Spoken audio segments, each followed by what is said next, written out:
Ada orang yang mengolok-olok Rhoma Irama itu.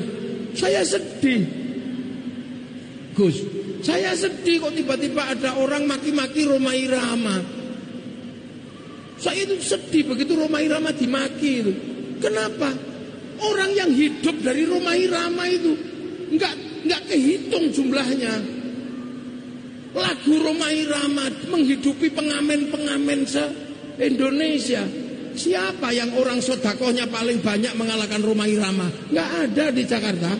Tiba-tiba ada orang mengatakan Rhoma Irama diolok-olok. Saya nggak terima itu termasuk. Karena saya bukan semata-mata apa. Kalau dalam tradisi santri, hidupnya Rhoma Irama itu menghidupi jutaan orang Indonesia. Coba kalian cek.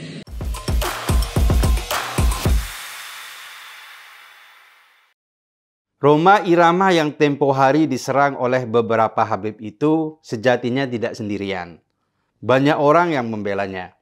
Banyak orang yang setuju dengan sikap Rhoma Irama itu. Fakta bahwa beberapa Habib membuat fatwa sesat itu adalah nyata. Ada banyak video ceramah Habib yang menyeleweng dari makna yang sebenarnya. Dan itu bisa diakses bebas oleh siapapun. Sumber dari doktrin sesat para Habib itu ternyata karena salah tafsir dari Quran. Surat Al-Ahzab ayat 33 yang bunyinya, "Sesungguhnya Allah hanya hendak menghilangkan dosa darimu, wahai ahlul bait, dan membersihkan kamu sebersih-bersihnya."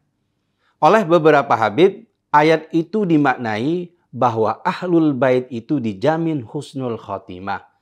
Itu artinya, berapapun jumlah dosa mereka, kelak saat mati mereka dalam keadaan baik dan masuk surga. Padahal makna ayat tersebut sebenarnya amalan baik yang dilakukan oleh ahlul bait itu bisa menghapus dosa. Ini sebenarnya juga berlaku umum karena perbuatan baik memang menghapuskan perbuatan buruk.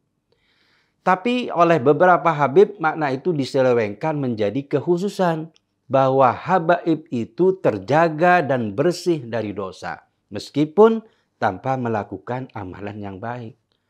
Bahkan ada Habib yang menafsiri, tidak hanya Habib yang dihapuskan dosanya, tapi juga para pemuja habaib yang disebut muhibbin. Doktrin inilah yang kemudian memunculkan pengkultusan pada klan Ba'alawi, bahwa mereka istimewa dan bersih dari dosa, serta mampu memberikan syafaat bagi orang lain. Serangan terhadap Rhoma tidak hanya datang dari para habaib, tapi juga dari kelompok muhibbin.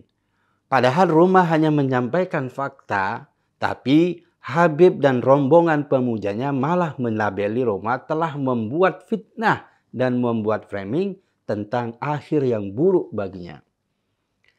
Namun, banyak orang yang berpihak pada Rhoma, termasuk Gus Muwafiq.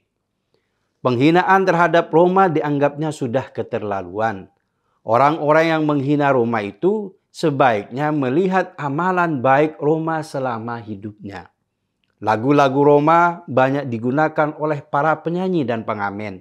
Itu menjadi rezeki untuk mereka dan keluarganya. Apalagi isi lagu Rhoma adalah nasihat dan ajakan untuk berbuat baik. Gus Muwafiq memang tidak menyebut nama, tapi beberapa kali menyebut kata Jakarta. Besar kemungkinan maksud Gus Muwafiq itu adalah Bahar dan kawan-kawan Ba'alawinya. Menurut Gus Muwafiq, amalan baik Rhoma itu jauh lebih besar dari yang dilakukan oleh orang-orang yang nyinyir kepadanya itu, termasuk para habaib. Dengan kata lain, Gus Muwafiq seperti hendak mengingatkan, sebelum mencaci Rhoma, sebaiknya bercermin lebih dahulu. Karena bisa jadi Rhoma itu jauh lebih baik dari orang yang mencacinya.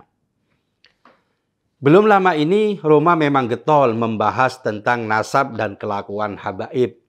Menurut Rhoma, dia ingin membawakan kejelasan dari banyaknya opini yang beredar. Sejauh ini dalam podcastnya Bisikan Rhoma, pembela habaib itu belum bisa membantah tudingan bahwa nasab Ba'alawi, leluhur Habib dari Yaman itu terputus dari Nabi Muhammad. Penggugat utama dari putusnya nasab Habaib itu adalah Kiai Imaduddin Al-Bandani. Dalam tesisnya, Kiai Imad tidak menemukan bukti bahwa Ubaidillah itu anaknya Ahmad bin Isa. Padahal Ubaidillah adalah bapaknya Alwi yang menjadi leluhur para habaib dari Yaman.